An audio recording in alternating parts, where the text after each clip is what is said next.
नमस्कार साथियों। इस वर्ष 2024-25 सत्र में हम सभी ने देखा है कि बहुत सारे ऐसे हमारे अतिथि शिक्षक भाई बहन हैं जिनका ये पहला सत्र है। तो उनको जो है सर्वप्रथम ये जानकारी बहुत महत्वपूर्ण है उनके लिए कि चूँकि अतिथि शिक्षक बनने का उद्देश्य जो है पहला तो अपना रोजगार प्रारंभ करना है और दूसरा ये है कि नियमित शिक्षक बनना है। तो नियमित शिक्षक बनने के लिए शासन की ओर से 25% जो है आरक्षण का लाभ भी दिया जाता है जो अतिथि शिक्षक वर्तमान में कार्यरत रहते हैं। लेकिन इसकी कुछ नियम एवं शर्तें हैं। तो जो हमारे नवीन अतिथि शिक्षक भाई बहन हैं, मैं आज उनको ये महत्वपूर्ण जानकारी दूंगा कि आपको कितने सत्र में और एक सत्र में कितने कार्य दिवस एवं टोटल कितने कार्य दिवस में अनुभव होना चाहिए, जिससे आप जो है शासन द्वारा निर्धारित मापदंड को पूरा कर सकें एवं जो पात्रता परीक्षा के बाद चयन परीक्षा होती है, चयन परीक्षा में जो सीटें रहेंगी उसमें जो आरक्षण का लाभ 25% मिलता है पूर्व में कार्यरत अतिथि शिक्षकों को, उसके लिए आप क्या मापदंड के आधार पर एलिजिबल हो सकेंगे। तो ये जानकारी नए अतिथियों के लिए बहुत महत्वपूर्ण है, इसलिए कृपया वीडियो से बने रहें एवं वीडियो देखने से पहले एक बार चैनल को सब्सक्राइब कर लें ताकि जो भी महत्वपूर्ण जानकारी है आपको समय समय पर इसकी सूचना मिलती रहे। तो आइए शुरू करते हैं। सबसे पहले दिशा निर्देश देखते हैं क्या है।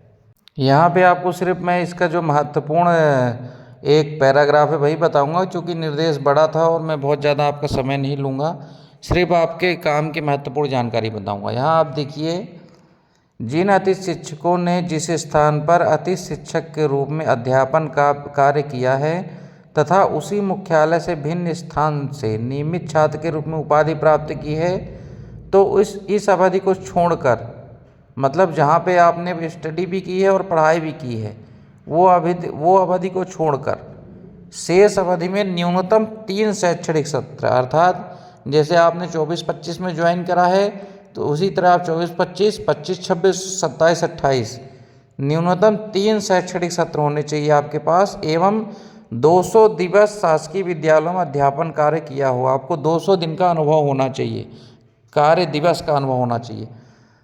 तो अतिथि शिक्षक की अतिथि शिक्षक के रूप में अभ्यर्थी या मान्य की जाएगी, अन्यथा की स्थिति में अभ्यर्थी तो अमान्य की जाएगी।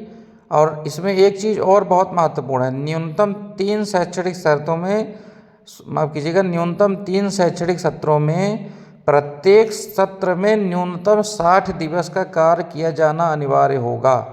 ये भी एक बहुत महत्वपूर्ण जो है कंडीशन है इसमें।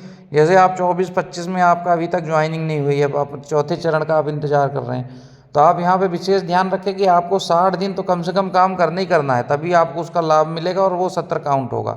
ऐसा जनजातीय कार्य विभाग का एक आदेश आया था अगस्त में, उसमें ऐसा निर्देश था अगस्त 24 में।